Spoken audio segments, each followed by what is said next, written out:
Yura Yunita. Raditya Dika. Baru datang kan?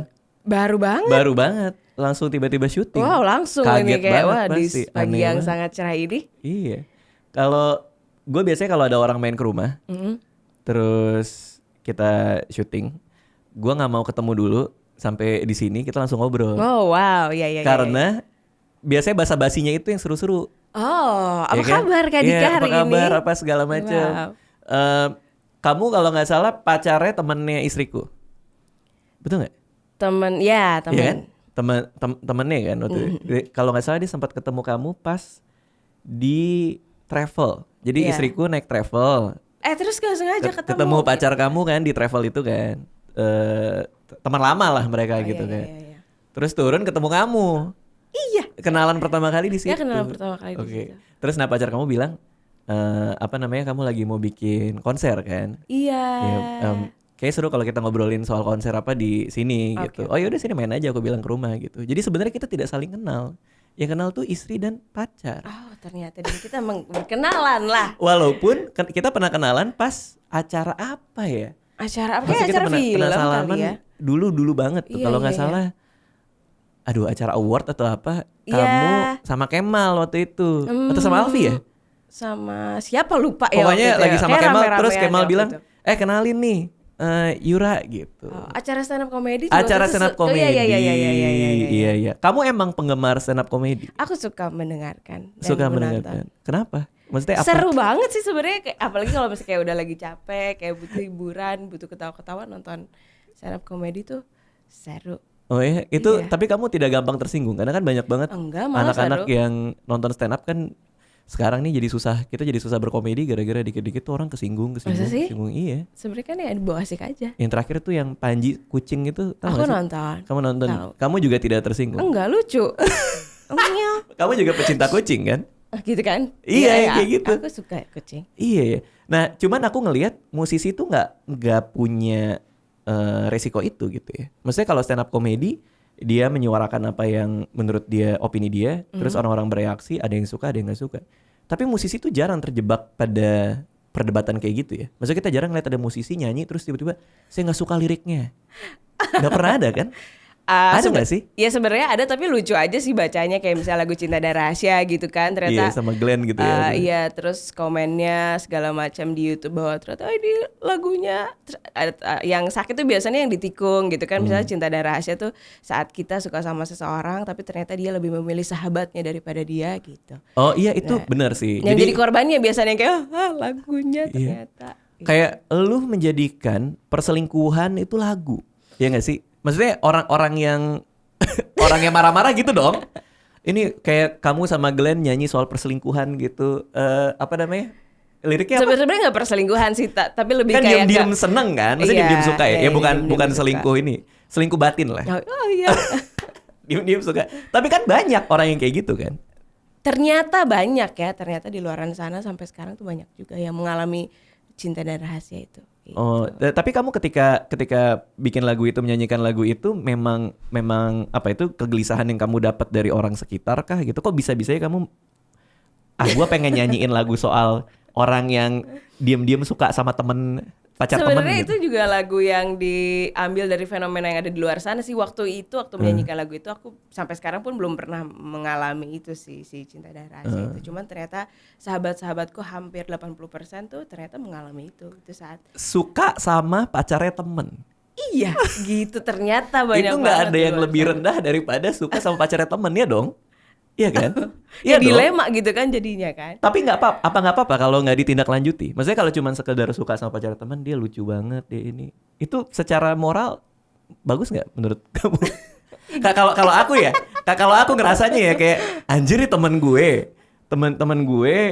curhat ke dia, gue punya pacar tapi dia bilang lucu banget nih. Iya, tapi kan jadinya dilemanya tuh kan saat sama sahabatnya jadi gimana, sama orang yang dia suka juga jadi gimana gitu, jadi gimana gitu kan, jadi hubungan yang dilematis gitu. Tapi ada yang pernah ngomong makasih Kak Yura, ini lagunya bener-bener Yang makasih menyuarakan pasti banyak banget perasaan juga. aku.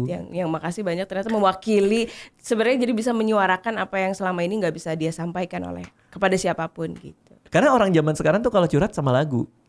ya kan? Itu dia kan. Ya misalnya dia di IG story ya kan, ada lagu apa dia dengerin, ih enak lagunya, padahal sebenarnya mau curhat. Iya, jadi apa yang ingin dia sampaikan tuh di Lewat lagu Iya, itu ya.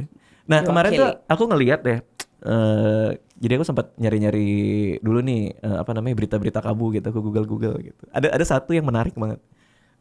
Jadi kamu katanya pernah dibilang sama seorang pelaku industri bahwa kamu tidak akan berhasil di industri musik. Bener nggak? Kamu pernah cerita soal itu kan? Ada, tapi lebih tepatnya sih kayak ya sebenarnya itu adalah satu momen yang jadi ya pokoknya di momen tersebut tuh jadi aku ada di fase terburuk lah dalam hidupku gitu. Semua orang pasti pernah mengalami fase terburuk dalam hidupnya.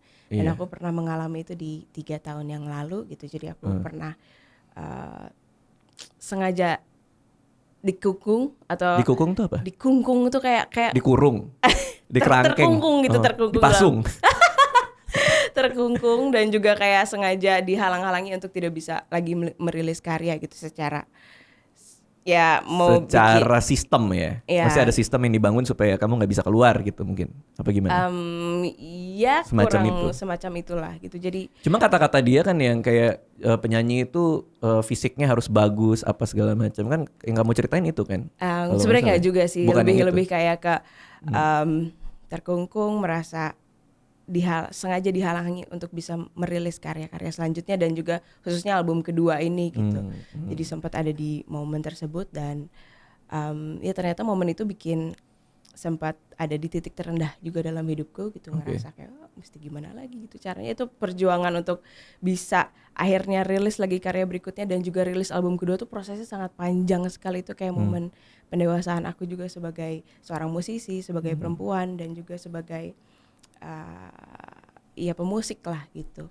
Prosesnya panjang sampai 3 tahun 2 tahun dan momen justru dimana akhirnya bisa bangkit dan akhirnya ini karya bisa ada semangat lagi untuk bangkit gitu dari titik terendah itu justru saat tahun lalu aku ingat banget bulan Juni, bulan puasa, waktu itu aku bermain ke Yayasan Tunanetra Wiataguna Bandung. Aku juga baca itu. Ya, di situ aku itu menjadi pertama kalinya aku bersentuhan dengan teman disabilitas. Itu pertama kalinya. Dan aku sempat kayak deg-degan juga, sempat awkward juga gimana ya aku mesti nyanyi di depan semua teman-teman tunanetra yang nggak lihat aku gitu. Deg-degan, awkward segala macam. Cuman akhirnya ya udah kita harus nyanyi di situ dan niatnya ya udah cuman pengen bikin mereka bahagia gitu. Sesederhana itu dan tapi sebenarnya banyak juga penonton yang ya penonton tuh biasanya kalau nonton performer tuh nggak tahu sebenarnya apa sih yang sedang dirasakan oleh performernya saat itu gitu kan. Dan waktu itu saat aku lagi datang ke sana, memang aku sedang ada di titik terendah itu lagi down. Lagi down, lagi nggak percaya diri lah. Ini karir gue mau kemana sih? Apa segala macam lagi gitu ya. Lagi ada di titik terendah tersebut lah. Terus waktu itu akhirnya aku beranikan diri untuk nyanyi. Ternyata yang aku nggak sangka teman-teman tunanetra di sana hampir semua hafal laguku. Di situ kayak sempet hafal banget, dengar dari mana gitu kan mereka ya dari radio, dari segala macam, di sekolah sering diputar lagunya dan entah kenapa kayak aku punya feeling pengen banget ngasih mic ke salah satu anak yang ada di sana gitu. Oh kamu kasih itu mic-nya? Ya aku kasih, terus ada yang happy banget, ada yang aktif banget dan juga ada yang satu aku kasih perempuan namanya Delia, aku ingat banget.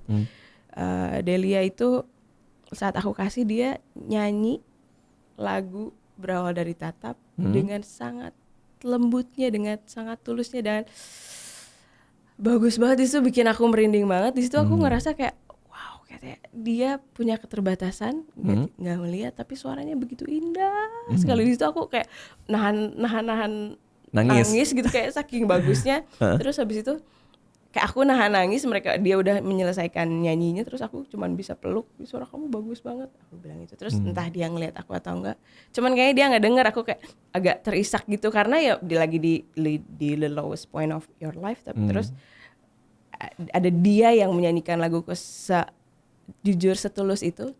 Terus aku dia nanya sama aku kayak Yura kenapa nangis, kata dia gitu. Kayak lagi campur aduk, tau gak sih, lagi di titik terendah mendengarkan dia nyanyi, terus dia bilang terus dia nyanyinya bagus banget, terus dia bilang Kayura aku pengen banget jadi penyanyi, dia bilang gitu. Kayura aku pengen banget jadi penyanyi sesederhana ingin bikin orang tuanya bahagia dan juga pengen bisa bikin orang lain bahagia seperti Kak Yura bikin kita bahagia hari ini. Itu kalimat yang sangat sederhana yang dia ucapkan saat itu, tapi maknanya sangat besar untuk aku yang sedang ada di titik tersebut. Mendengarkan dia mengucapkan itu, aku ngerasa ketampar banget saat itu. Aku ngerasa sangat ketampar bahwa dia aja yang punya keterbatasan, masih punya semangat yang tinggi, punya spirit yang tinggi untuk bisa merakit mimpi-mimpinya. Salah satunya mimpinya ingin menjadi penyanyi, sedangkan kita yang udah jadi penyanyi, yang udah punya banyak kesempatan, kadang-kadang masih, wah kita banyak banget juga ya untuk ininya, kadang-kadang masih suka mengeluh dan lain-lain. Sedangkan dia yang punya keterbatasan masih punya semangat yang luar biasa besar untuk merakit mimpinya gitu. Di situ aku ngerasa ketampar banget dan kayak ngapain sih gue sedih gitu. Ya mungkin untuk Delia yang mengucapkan hal tersebut, mungkin untuk dia sangat sederhana, mungkin untuk Kak Radit juga saat ngedenger kalimat itu sederhana, tapi percayalah saat ada di momen tersebut, aku mendengarkannya saat ada di titik tersebut, dia mengucapkannya sangat tulus, itu maknanya sangat luar biasa besar untuk aku dan bisa bikin aku ketika bangkit. Dan itu kayak apa ya, titik balik aku juga sih dari titik terendah, titik bangkit, dan akhirnya oke, aku bisa gitu, dan berani lagi untuk melanjutkan mimpi-mimpiku gitu. Konkretnya apa nih? Jadi begitu kamu tahu gue bisa nih gitu. Terus secara konkret apa? Kamu jadi latihannya diperbanyak kah? Kamu jadi nulis lagu kah? Kamu jadi apa? Apa yang kamu lebih semangat lagi untuk kayak menyelesaikan album kedua, karena waktu itu kan untuk di album kedua kayaknya ada beberapa semacam kontrak dan segala macam yang akhirnya kayak ini nggak bisa lepas dari sini, dan kalaupun rilis kayaknya jadi tertahan dan nggak bisa dan banyak sekali ini ya. Tapi setelah itu kayak oke, kita bisa menyelesaikan ini semua satu persatu segala macam, ketemu. Tapi ya aku ngelihat ya banyak musisi yang tadi kamu ngomongin ada kontrak, ada orang lain gitu. Yang aku tangkap nih, aku nggak tahu bener apa enggak ya. Kamu ngerasa kamu punya idealisme sendiri yang pengen kamu wujudkan, tapi terbentur sama orang lain maunya apa gitu. Dalam hal ini mungkin orang yang punya kontrak dan lain-lain. Benar atau enggak juga? Sebenarnya lebih kayak lebih kompleks dari itu sih masalahnya. Okay. Lebih kayak ke, kayak nggak bisa cerita di sini sih detailnya.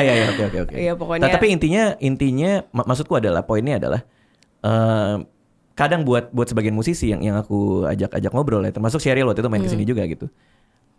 Pergulatan seorang seniman ya, musisi untuk berkompromi itu kadang kadarnya ada batas yang kalau kita kompromi terlalu tinggi malah kita jadi nggak happy gitu, dan jatuhnya bikin albumnya pun juga jadi setengah-setengah yang gitu-gitu loh gitu. Kadang-kadang kita pengen ngeluarin, gue sebenarnya pengen ngomong ini gitu, tapi orang-orang di sekitar kita kayaknya lu mendingan nggak ngomongin itu deh, nanti nggak ada yang denger gitu loh maksudnya. Cuman kamu mengalami itu juga nggak gitu? Nggak terlepas dari album ya, tapi kamu mengalami itu juga nggak?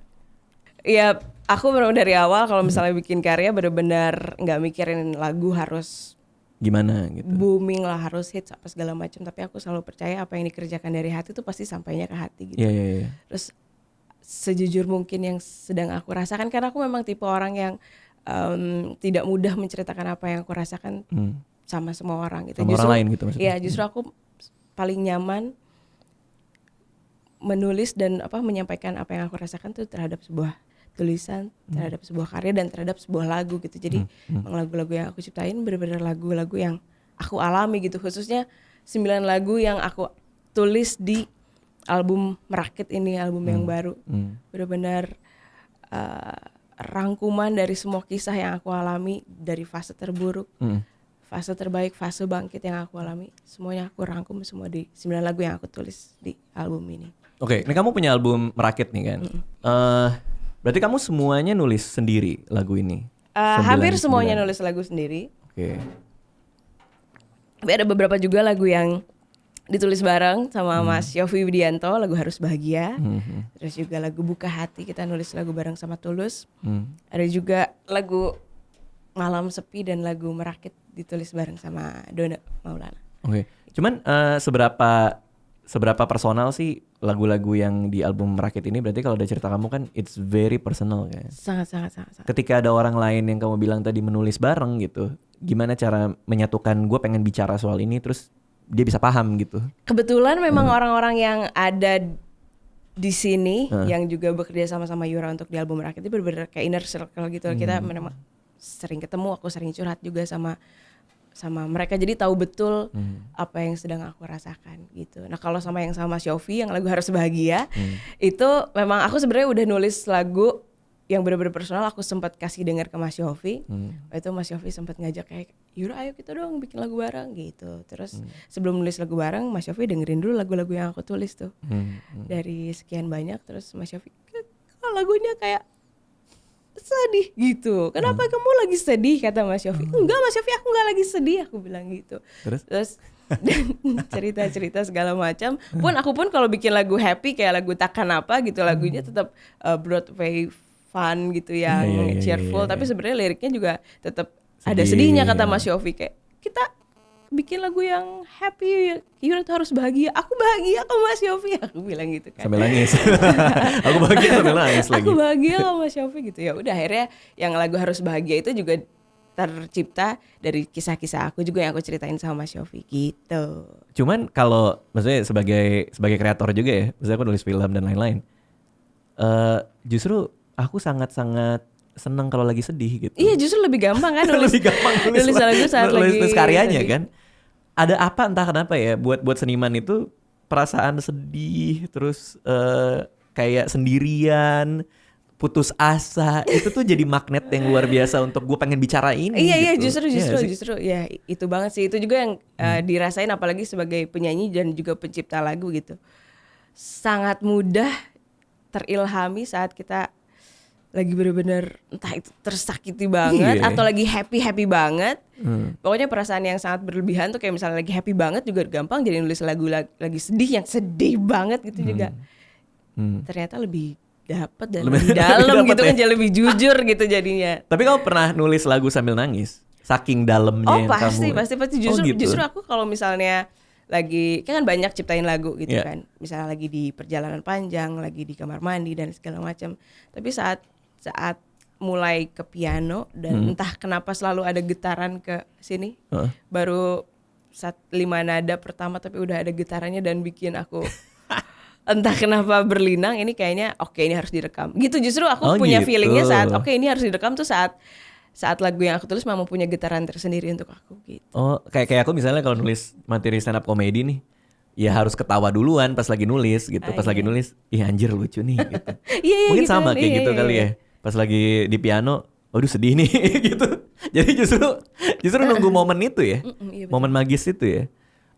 Berarti kamu itu dia momen magis yang nggak bisa dijelasin ke orang lain kan, kita yang bisa ngerasain gitu. Ya kadang tuh aku ngerasa kayak kalau lagi intuit banget ya secara proses kreatif ya, kayak kita tuh masuk ke dalam sebuah ruangan kotak gitu yang kalau aku ya itu cuman sama layar komputer gitu kan.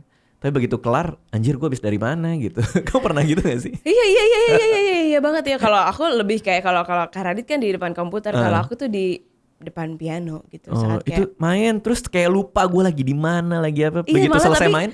Tapi malah ininya bayangannya tuh lagi ada di suatu tempat entah itu di masa lalu atau di mana gitu. Apa memori itu betul-betul kuat saat aku menyalurkannya pada sebuah nada dan lagu gitu. Jadi pas udah selesai gitu kan ya. Iya benar kayak di mana? Gue habis dari mana ya tadi ya gitu. Nah, yang menarik adalah kamu kan bikin lagu sendiri ya. Terus kamu juga bernyanyi. Aku tuh kadang masih bingung gimana seorang musisi, penyanyi yang juga menciptakan lagu tuh bisa memisahkan antara ini adalah hal yang gue tulis yang pengen gue bicarakan dan gue sebagai performer gitu. Karena kadang-kadang orang yang sangat idealis, seniman banget gitu, ketika dia perform tuh ada hal-hal yang dia bisa nggak nyaman gitu. Kayak kok orang pengennya lihat gue pakai baju ini ya, kok gue harus di Instagram gue harus ngepostnya image-nya kayak gini gitu. Kamu merasakan dilema yang sama enggak sih? Enggak ya justru sama ya? sekali. Iya. Justru aku selalu hal-hal yang menyenangkan gitu saat kita menulis lagunya, saat kita betul-betul merasakan isi dari lirik per lirik yang kita alami dan akhirnya menyampaikan apa yang kita rasakan kepada audiens. Dan itu sejujur-jujurnya betul-betul apa yang aku rasakan, itu rasanya adalah kepuasan tersendiri yang nggak bisa tak ternilai gitu harganya. Gitu. Tapi kalau dengan personal branding yang kayak gitu-gitu, kadang-kadang kan banyak musisi yang harus mikirin kan.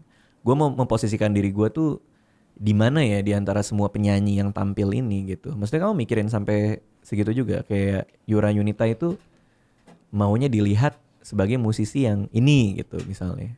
Apa sampai sana juga kah atau gue berkarya jujur aja gitu? Iya, lebih ke ya jujur aja ya apa adanya. Iya. Karena kan kayak misalnya ini kemarin aku juga bahas sih sama Cheryl sih. Kayak kita ngeliat Billie Eilish gitu misalnya. Itu 10 tahun yang lalu tuh nggak mungkin bisa terkenal orang kayak gitu. Maksudnya dia pakai baju kegedean. Terus sama sekali acak adut gitu misalnya. Acak adut. Penampakannya kan bener-bener acak-acakan Iya, kan iya, gitu. iya. Cuman yang kita tangkap, yang kita lihat adalah ya dia jujur gitu. Iya. Dia masih 16 tahun, sekarang 17 kali ya. Cuman kita ngeliat ada kejujuran di situ.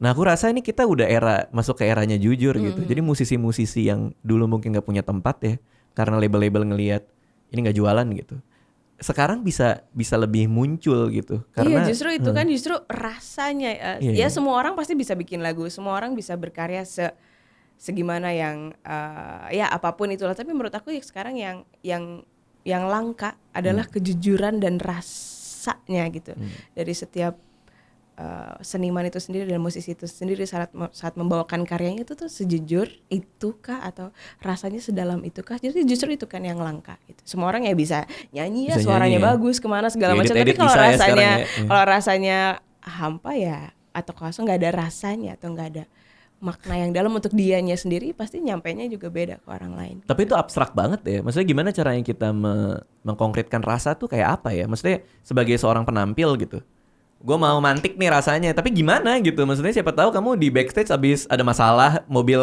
asuransi habis gitu kan, tiba-tiba harus nyanyi gitu. Memantiknya tuh gimana gitu? Gak tahu juga gitu.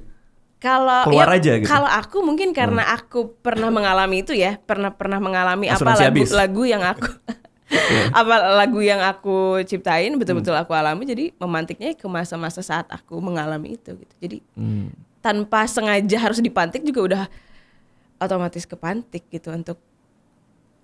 Jadi waktu menyanyikan lagu yang sakit bener-bener rasa itu masih ada di sini gitu untuk bisa dibawakan. Dan ternyata saat kalau misalnya kita betul-betul merasakannya, ternyata audiens juga bisa betul-betul pasti bisa merasakannya gitu. Itu kalau live kan pasti orang langsung berasa kan, maksudnya getarannya. Tapi kalau rekaman tuh gimana? Gimana cara kamu mentransfer rasa itu ke dalam sebuah rekaman? Karena kan setauku ya kan ada dipotong, digabung, dicari mana yang justru bagus, menurut aku gitu. Sesi masuk studio rekaman adalah sesi sakral atau sesi magis yang nggak bisa dijelasin sama kata-kata ya. Karena ada energi. Energi itu menurut aku nggak akan pernah bisa bohong. Kayak misalnya aku bawain lagu Buka Hati gitu, saat semua rasa yang sedang aku alami, energi itu ada di dalam tubuh. Energi itu masuk ke dalam mikrofon dan energi itu yang menurut aku energi itu gak akan pernah bisa bohong. Saat energi itu kita rasakan masuk ke mikrofon, itu juga pasti otomatis masuk ke audio yang teman-teman dengarkan gitu. Sama kayak lagu Merakit. Lagu Merakit itu aku terinspirasi dari Teman Tunanetra itu kan.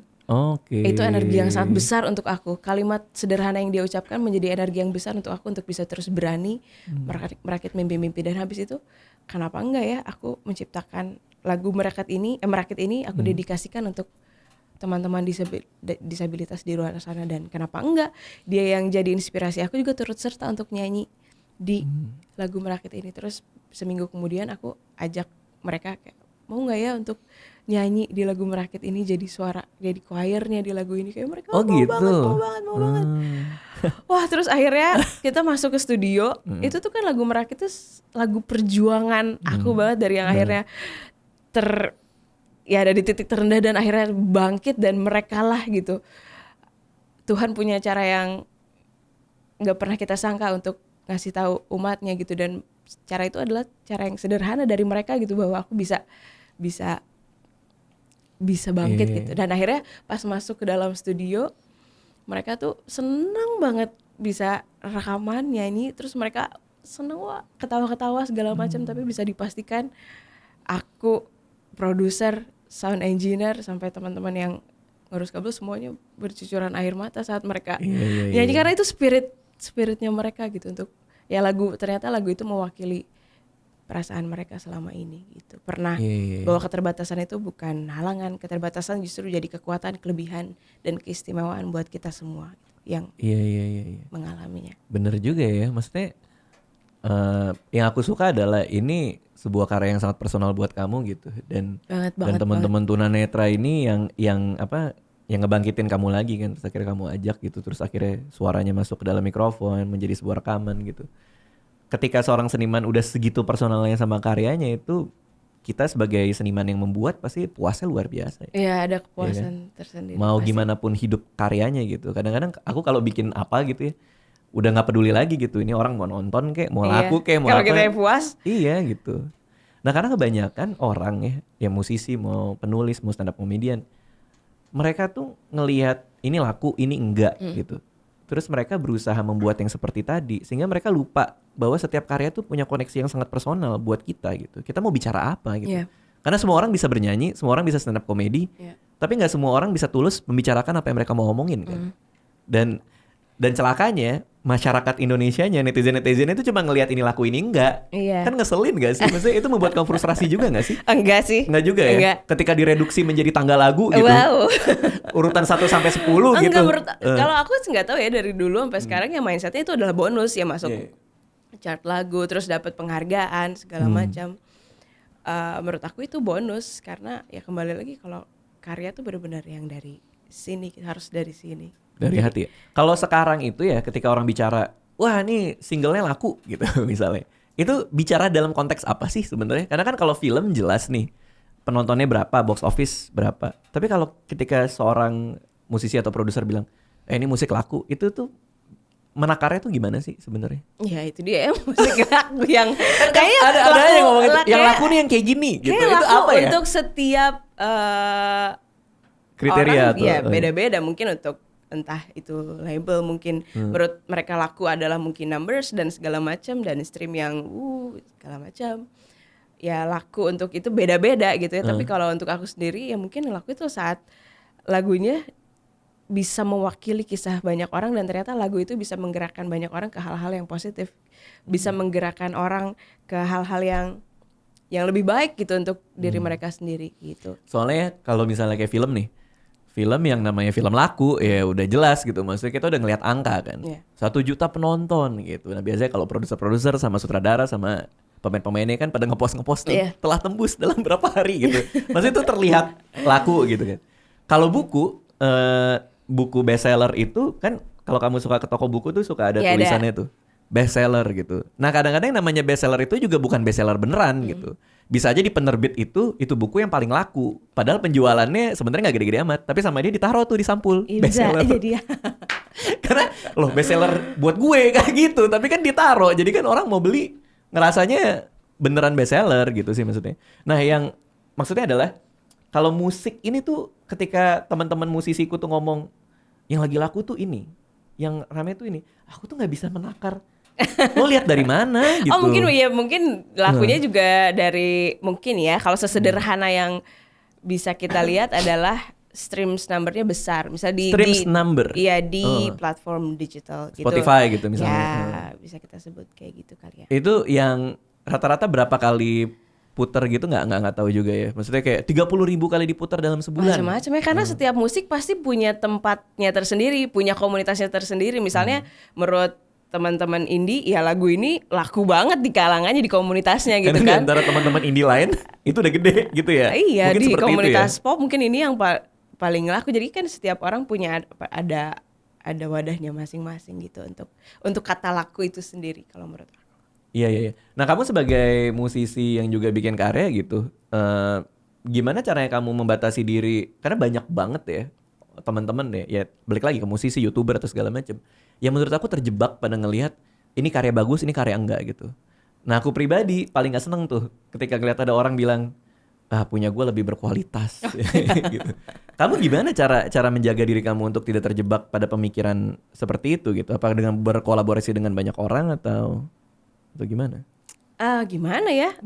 Sebenarnya biar nggak terjebak, sebenarnya nggak, karena selama ini juga aku nggak pernah merasa terjebak dengan itu kali ya. Jadi ya nggak pernah kepikiran sampai situ juga. Iya. Kalau aku sih, aku senang kolaborasi gitu. Oh iya, aku juga senang sih kolaborasi. Aku juga ya, waktu itu kita kolaborasi sama Glenn, waktu itu sama Samaran, sama Afgan juga pernah sama. Terus dan kita juga sebenarnya kalau teman-teman musisi sih sebenarnya karena kita punya tempat tinggal deketan banget, itu kita juga Tempat tinggal deketan. iya. Sama-sama di Bintaro nih Iya. kayaknya. Ini bener lagi. Daerahnya bener lah. Jadi kita memang hampir setiap hari pasti kumpul bareng segala Oh, gitu? macam. Iya. Iya. Jadi circle-nya itu Circle-nya. spesifik ya. Kamu membatasi juga gitu. Misalnya Enggak, kayak sama sekali nggak membatasi. kalau aku sih membatasi ya. Maksudnya dalam artian aku orangnya fight banget nih. Jadi kalau misalnya ada orang kayaknya di tongkrongan tuh kok dia pesimis mulu gitu. Kayak apa? Industri ini susah maju karena banyak banget misalnya gitu. Atau kayak orangnya ngomongin orang mulu. Aku tuh makin tua, makin membatasi gitu. Dalam artian kayak gue didefinisikan dari teman gue siapa. Oh iya. Jadi mending gue nggak Iya kalau temenan deh ya gitu. kayak meminimalisir orang-orang yang negatif gitu, yang bawa impact negatif sama kita gitu kali ya. Iya sih pasti benar-benar juga. Iya. Ya secara nggak sadar sebenarnya kita semua Pelan-pelan. melakukan itu sih ya. Iya. Nah, ngomongin album nih. Emang seberapa penting sih album itu untuk musik zaman sekarang? Bukannya semua orang itu ngeluarinnya single dan orang ngedengerinnya kan satu-satu nih. Di Spotify lah, di radio lah gitu. Terus seorang musisi bikin album itu kepentingannya apa gitu sebenarnya menurut kamu? Sama mungkin kayak Mas Radit kenapa bikin film gitu kan sebenarnya juga ada apa ya, ada kepuasan tersendiri untuk kita bisa membuat karya gitu, pengen banget mengeluarkan sesuatu, pengen menyampaikan apa yang kita sampaikan. Tapi kan bisa dalam satu single aja, tidak perlu album gitu maksudnya. Betul. Karena kalau kita lihat evolusinya kan, maksudnya orang zaman dulu ya beli album karena dia tahu dari 1 sampai 9 lagu di dalam itu urutannya pun juga udah dirangkai kan sama musisinya kan. Betul. Lo denger dari sini sampai sini dan bahkan lo nggak bisa nge-skip pakai kaset tape dan lain-lain gitu. Nah dengan perubahan zaman di mana orang dengernya semuanya single, mereka klik apapun yang mereka mau denger untuk satu lagu, membuat album itu kenapa harus tetap dilakuin gitu maksudnya?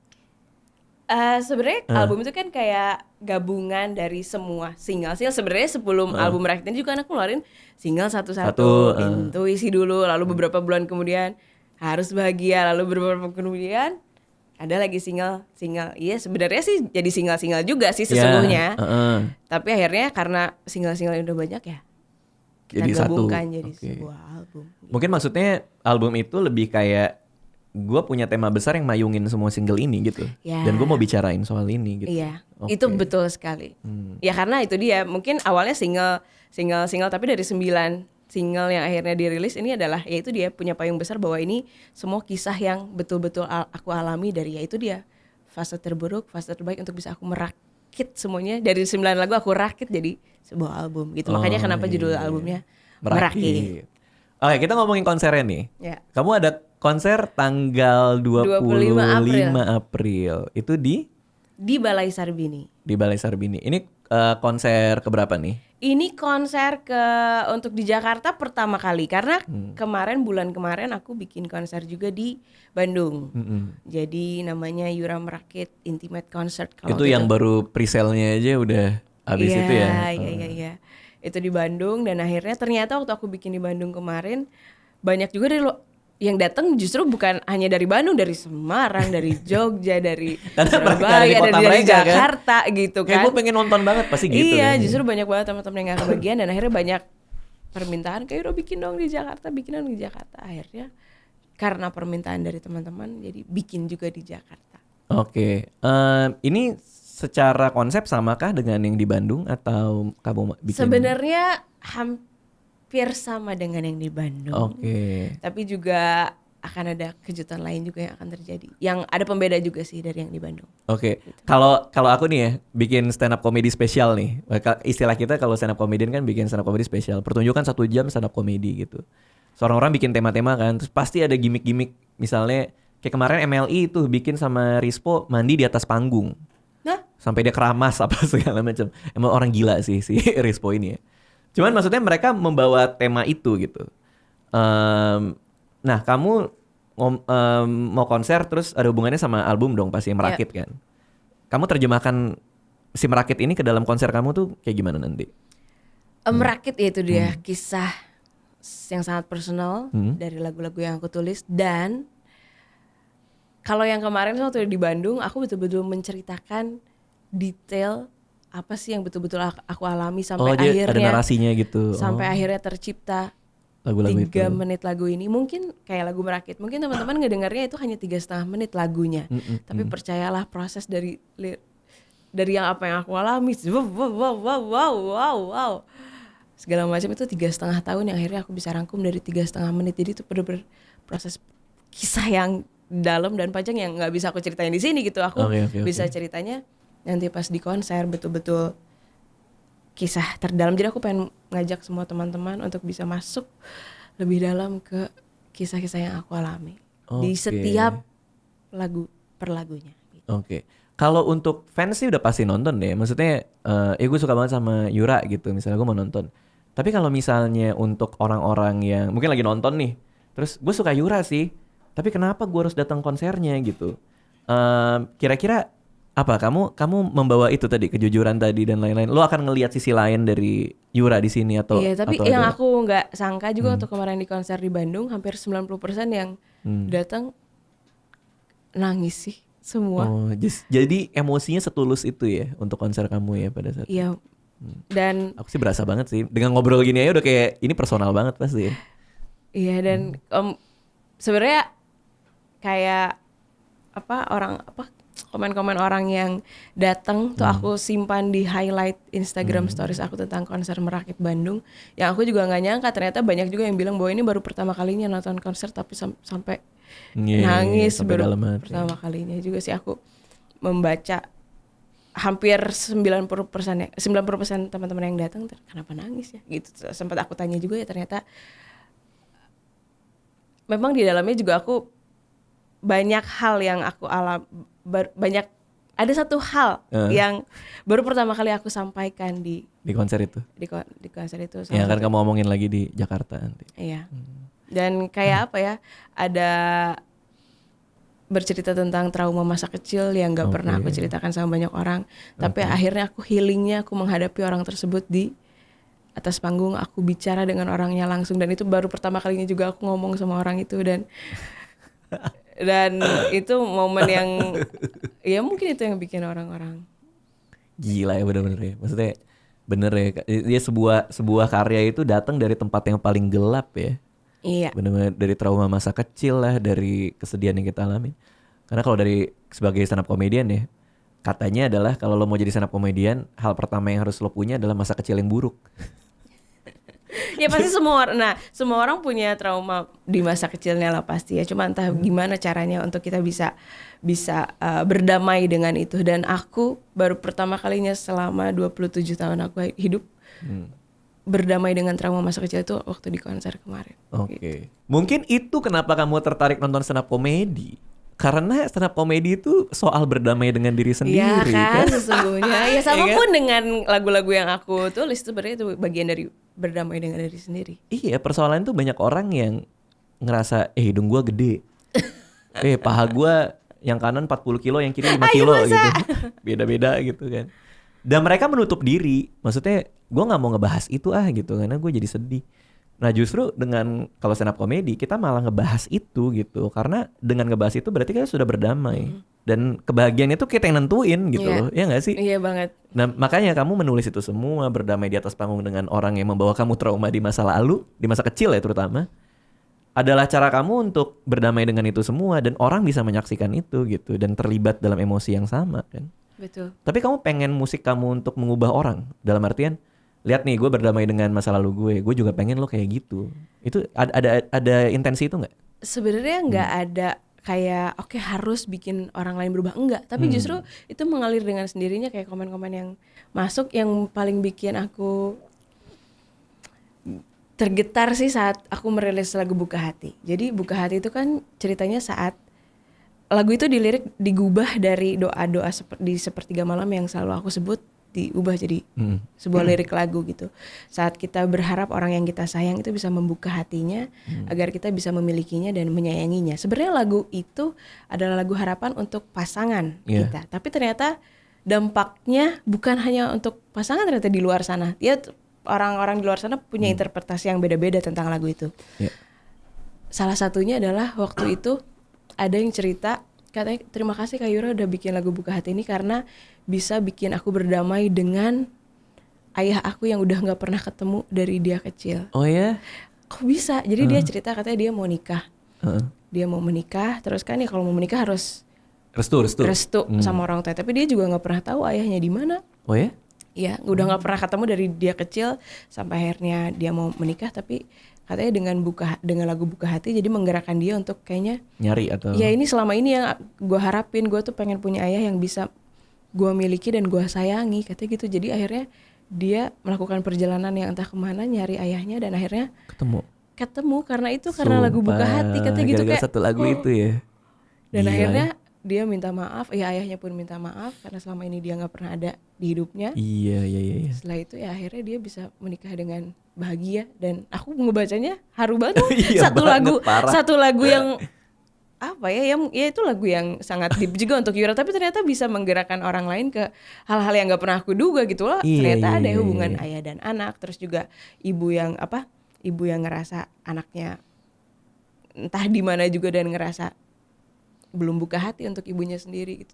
Banyak banget kalau aku baca ya selalu ada yang cerita terima kasih dan salah satunya juga lagu Merakit yang kayak pernah ada sakit keras dan segala macam tapi baca lagu Merakit jadi semangat lagi untuk sembuh. Hal kayak gitu kan yang feedbacknya ke kita jadi wah ternyata lagu ini punya manfaat ya untuk banyak orang. Itu yang nggak pernah aku sangka. Nyampe ya. Iya. Bener-bener sih karena kadang ya karya yang kita bikin itu buat kita sangat personal nih. Tapi buat orang lain diterjemahkan menjadi lebih gede dari yang kita bayangin kan. Iya itu banget yang wah di luar kuasa kita kan kayak gitu kan ternyata ya itulah menurut aku satu hal yang tidak ternilai lagi harganya karena ya ternyata ya punya ya bisa menggerakkan orang lain gitu dengan karya. Kalau bicara ada yang tergerak dan akhirnya seperti tadi kan.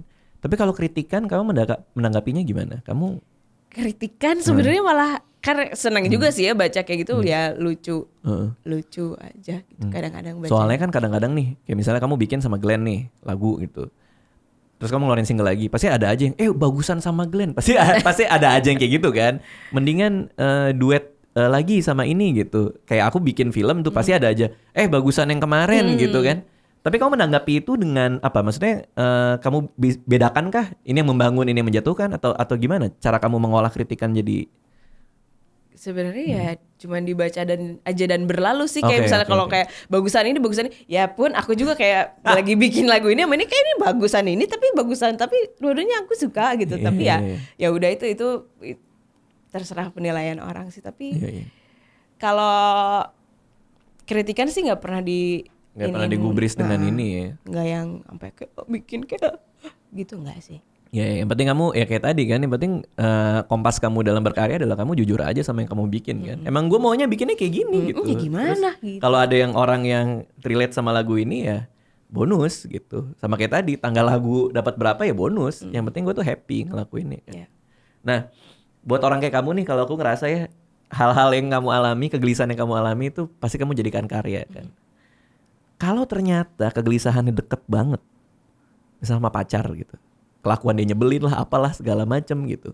Gimana kamu cara mengolah itu supaya dia nggak tersinggung? Bisa nggak? Atau kamu justru bicarakan, aku mau ngomongin kamu nih di lagu ini gitu. Apa kayak gitu? Sejauh ini kalau soal pacar kan nggak pernah bahas ya. Cuman kalau biasanya ini sih yang mungkin yang pernah bikin orang sahabat-sahabatku sampai gila lo ya, katanya nangis sama segala macam ya. Ya ada salah satu lagu juga di album. Di album Merakit. Ada Malam Sepi sama Kata Hilang Makna. Ini juga sesungguhnya adalah kisah orang lain gitu. Aku bukan kisah kamu nih. Yang ini yang Kata Hilang Makna ini kisah orang lain. Tapi sebelum aku akhirnya merilis lagunya, aku ngomong dulu sama orangnya. Oke. Karena memang dia curhat sama aku tentang kisah saat dia dulu waktu dia SMA punya pacar Dan sampai sekarang berarti 17 tahun dia nggak move on. Iya. Dan nggak punya pacar lagi. Dan belum move on. Dan kenapa belum move on ya? Karena waktu dia SMA, dia punya pacar. Tapi ternyata pacarnya jatuh sakit, cancer. Berhari-hari selama pacarnya ini sakit, dia nemenin setiap hari di rumah sakit. Setiap hari di rumah sakit sampai akhirnya cuma 1 hari dia nggak datang untuk nemenin dia di rumah sakit. Di hari itu juga ternyata Tuhan mengambil meninggal. Iya, meninggal cowoknya. Dan di situ dia selalu ngerasa bersalah. Kenapa pas gue datang dari beratus-ratus hari gue nemenin dia di rumah sakit, 1 hari dia nggak datang, justru saat itu sedih banget sih. Cowoknya meninggal. Dan sampai sekarang belum bisa move on. Udah 17 tahun belum bisa move on dari situ. Dan aku ngerasa ya yang telah hilang memang benar hilang. Nggak semua yang pergi untuk ditakdirkan untuk kembali gitu. Dan di situ ya aku menulis lagu itu menjadi lagu Kata Hilang. Makna yang sesungguhnya adalah pesan untuk dia, untuk sahabat aku gitu. Jadi ya aku minta izin dulu lagu ini karena kamu cerita sama aku gitu, tentang dia. Dan ini sebenarnya pesannya untuk kamu gitu, untuk supaya ya udah. Dia bilang apa? Ya nangis, nggak bisa ngomong apa-apa, cuma bisa bilang nangis. Kamu dengerin tuh, ini lagunya gitu. Iya. Tapi aku sebenarnya sempat kira-kira nyinggung dia nggak ya kalau misalnya aku rilis, tapi enggak, ternyata ya justru lagu itu jadi bikin dia iya ya, gue harus move on gitu. Ya gue harus melepas dia setelah hampir mau 18 tahun dia belum move on, tapi setelah lagu itu dirilis ya dia juga jadi rilis juga perasaannya gitu. Oke, gue berusaha untuk melupakan dia gitu. Ini karena kamu lagi ngobrol sama seniman juga ya? Ya. Aku berusaha untuk merangkai apa yang terjadi dalam proses kreatifnya nih. Apakah ada nih ada tema di dalam cerita teman kamu yang merasa itu adalah refleksi diri kamu juga, yaitu persoalan melepaskan seseorang, sehingga membuat kamu itu menjadi penting buat ditulis menjadi sebuah lagu? Mas Radit kayak Kak Radit pernah nggak ngalamin itu? Pernah banget. Banget. Jadi setiap cerita yang beresonansi sama aku yang diceritakan orang lain dan aku pengen ceritain, itu pasti ada diri aku di dalamnya. Mungkin dalam yang tadi itu adalah persoalan melepaskan seseorang dan merasa bahwa oke, gue rela gitu. Itu terjadi juga. Puas banget. Oke. Kalau untuk di lagu yang Kata Hilang Makna sih sebenarnya enggak ya. Cuman pasti ada lah sebagian kecil yang juga mewakili yang pernah kita alami, ya enggak sih? Tapi bukan semuanya, tidak semua dari kisah itu juga ada refleksi tentang diri kita. Cuman pasti adalah sebagian kecil. Ya? Soalnya kayak aku yang nulis film soal patah hati terhebat itu adalah emang berangkat dari kisah nyata yang aku alamin juga gitu, kisah cinta gitu. Dan cinta itu jadi salah satu hal yang menjadi penting buat orang-orang yang berkarya kan, karena cinta itu perasaan yang sangat-sangat dahsyat gitu loh, ya kan? Sehingga ketika kita dikecewakan, kita tuh sedihnya tuh ampun-ampunan gitu. Nah, ini agak nyambung sih sama, aku nggak tahu kamu mau jawab apa enggak ya, cuman ini agak nyambung sama, aku pernah baca soal kamu patah hati di Jepang dan itu tuh iya ada waktu itu. Nah, pasti kan kisah patah hati itu kamu terjemahkan jadi lagu. Iya. Ya. Cara kamu berdamai adalah dengan melakukan hal itu atau ngasih tahu orang ya sebenarnya? Enggak, atau gimana? Aku udah kayak enggak. Bodo amat ya. Enggak. Lu mau ngapain lu sana. Tapi justru membuat lagu itu adalah salah satu proses berdamai. Persis kayak yang Kak Radit bilang, ya itu proses berdamai adalah membuat lagunya. Jadi saat kayak apa sih, kayak rilis gitu, saat menyanyikan lagunya nih gitu. Saat awalnya kita ngerasa itu lagunya kok cuma kita doang yang ngerasain gitu kan. Saat kita doang yang ngerasain, tapi saat kita perdengarkan lagunya ke semua orang dan ternyata hampir banyak semuanya mengalami hal yang sama dan selalu mengucapkan ya terima kasih mewakili laguku. Itulah yang bikin kita jadi kayak iya udah berdamai aja dengan itu. Ya udah lagunya udah rilis, semua orang udah menyanyikan lagunya, itu bentuk berdamai dengan diri sendirinya, versi aku gitu. Jadi premisnya untuk lagu itu adalah untuk melepaskan orang ini kan. Maksudnya kayak udahlah relain aja, kalau nggak jodoh ya udah gitu kan. Maksudnya lebih ke situ kan. Tapi ya aku juga melakukan hal yang sama sih gitu. Kan? Karena persoalan anak muda ya. adalah untuk tahu kapan mereka nggak cocok gitu. Dan betul. itu persoalan yang sangat-sangat apa ya? Buat orang Indonesia tuh buat aku nggak penting banget gitu. Maksudnya lu pacaran nih sama orang, ya kalau nggak cocok ya udah gitu. Ya Tapi udah. kan zaman sekarang kan orang-orang kayak, tapi aku udah pacaran 2 tahun, Iya, aku ya nggak udah, tahu, aku nggak gimana? bisa nemuin orang seperti dia. Ya lu nggak pernah tahu kan? Masa Iya. lo mau memenjarakan diri lo kepada sebuah hubungan yang nggak asik gitu? Ngerti gak sih Iya, maksudnya iya. gitu? Tapi tau nggak apa enaknya jadi kita gitu. Kenapa tuh? Ya mungkin kalau orang lain putus cinta atau patah hati ya udah mereka nangis-nangis dan iya bersedih-sedih. Tapi kalau kita saat kayak entah itu patah hati atau sedih banget itu jadi karya Iya, dan iya, jadi iya. mahakarya gitu kan, ya nggak sih? Ya enaknya itu sih kalau misalnya kita jadi seorang apalagi pencipta lagu, penyanyi juga dan kayak Kak Radit gitu. Iya, cuman Jadi masalahnya inspirasi gitu kan. Oke, kita sakit, kita sedih tapi kita jadi sesuatu, jadi karya. tapi kalau buat aku tuh ya jadi susah loh. Maksudnya zaman-zaman sebelum nikah ya. Maksudnya kayak semua aku sangat jujur sama keresahan-keresahan yang aku alami ya sebagai seorang komedian, sebagai seorang penulis gitu.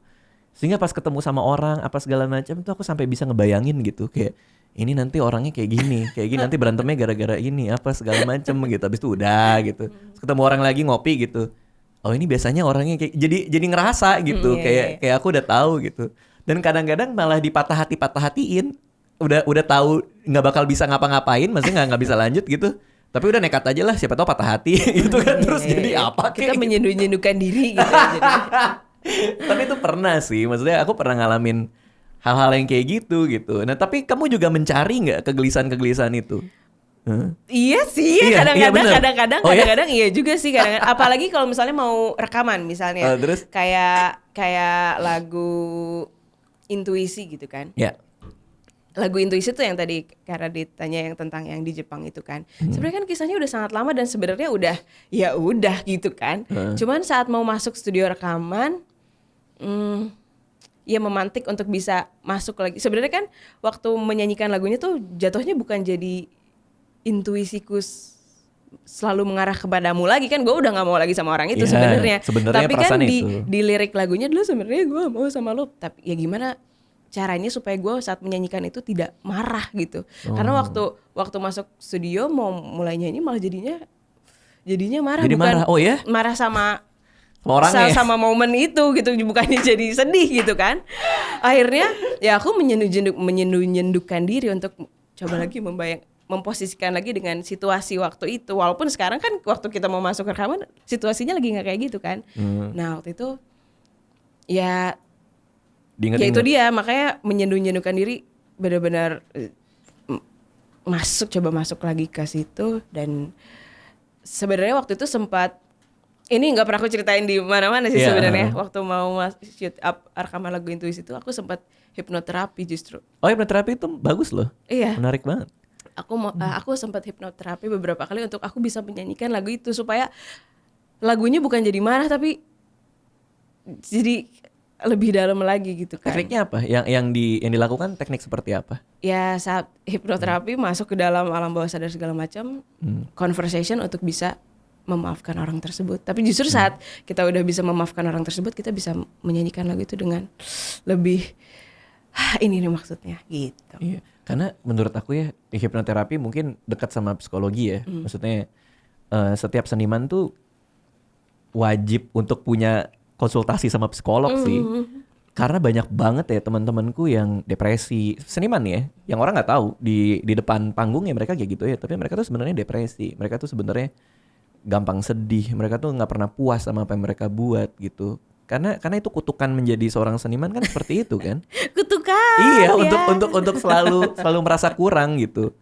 Nah, ya itu adalah hal yang sehat gitu untuk ketemu psikolog atau dalam konteks ini ya untuk di hipnoterapi gitu dan belajar untuk mengenal diri kita sebenarnya tuh mau bicara apa sih gitu kan sebenarnya kan. Iya salah satunya. Soalnya kayak bayiku kan kemarin tuh sungsang tuh. Oh ya? Terus aku hipnoterapi kan.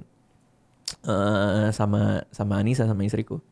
Terus diajak ngomong bayinya. Jadi kita Iya, setel iya. musik, kamarnya digelapin gitu. Terus Diajak ngomong, "Dek, kamu posisinya dibenerin." Supaya kan buat aku juga aneh ya. Maksudnya kayak ini kayak monolog ke perut kan. Iya. Kan dia nggak bisa jawab kan. Jadi kayak ngomong ke udel orang Tapi gitu. itu akan sangat berpengaruh sesungguhnya kan. Dan ngaruh. banget pasti. Tiba-tiba dia nendang tuh bayi. So aku kasih 100.000 dia makin mau keluar tuh. Matre dong tuh bayi. Jadi ya cuman ya apa namanya? Dan sekarang posisinya udah bener. Iya itu Udah ngaruh berbalik. Ngaruh Ngaruh sih. banget ya. Hipnoterapi itu ngaruh banget. Apa itu tuh mungkin sugesti diri gitu kali ya. Itu buat aku sih pengalaman yang Sugesti sangat-sangat. diri dan kalau kita percaya itu terjadi, semakin kita percaya sebenarnya ya semesta pun akan membantu, Mendukung gitu ya. mendukung apa yang kita percayai. Oke, harapan kamu buat konsernya apa nih? Kamu pengen konsernya tuh kayak seperti apa nih nanti? Ya harapannya pasti konsernya bisa mengajak semua teman-teman untuk bisa semakin mendalami lagi dari kisah per kisah yang aku alami dan Ya. bisa masuk lagi ke hal-hal yang sangat personal dari lagu-lagu yang aku ciptakan dan mudah-mudahan sih semua Karadit bisa datang dan semua teman-teman Tanggal bisa 25 datang ya? tanggal 25 April di Balai Sarbini Tiketnya bisa dibeli di di tiketapasaja.com. tiketapasaja.com. Sekarang orang pakai .com tuh aneh-aneh deh. Tiketapasaja.com. Tiketapasaja.com. Tiket Itu mungkin Yuram, lagi meeting gitu. Kita mau bikin sebuah perusahaan yang jual tiket. Namanya apa ya? Apa yang mau kita jual? Apa aja? Tiketapasaja.com. Tiketapasaja.com. Mungkin proses kreatifnya gitu ya. Tiketapasaja.com. Tapi pintar juga tuh, tiketapasaja.com. Mungkin nanti saingannya tiket tiketapapun.com. Semuanya gitu aja deh. Ya bisa. Itu di tiketapasaja.com. Tiketapasaja.com. Yura merakit konser Jakarta. Apa lihat di situ maksudnya Yura merakit konser. Iya. Nama konsernya. Yura merakit konser Jakarta. Jakarta. Dibagi itu apa kan suka ada yang Seat-seatnya. Ya ada. itu. Dari harga berapa di situ? Langsung dicek saja. Dicek aja ya. Di tiketapasaja.com. Soalnya biasanya kan yang nggak modal itu kan di belakang-belakang kan.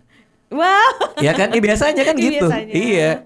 Kalau teman-teman bikin stand up komedi kan gitu yang pasti yang duitnya pas-pasan di balkon ya kan. Terus dikata-katain gitu. Makanya lu punya duit lu duduk di bawah gitu kan kalau Iya. kalau stand up komedi kan gitu. Tapi penyanyi kan nggak mungkin gitu ya. Nyanyi yang Ya kalau "Hey, santai kamu." aja juga kan ya bisa aja sih sebenarnya. Iya sih.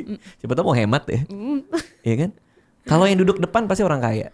Iya kan? Biasanya. Karena mahal banget kan. Tapi jadi susah kita ngatain nih. Kalau stand up comedy kan kadang kita suka roasting penonton kan. Kita lagi stand up ngeliat orang depan mau kita katain tapi dia kaya. Gimana dong? Takut dia nggak datang lagi kan.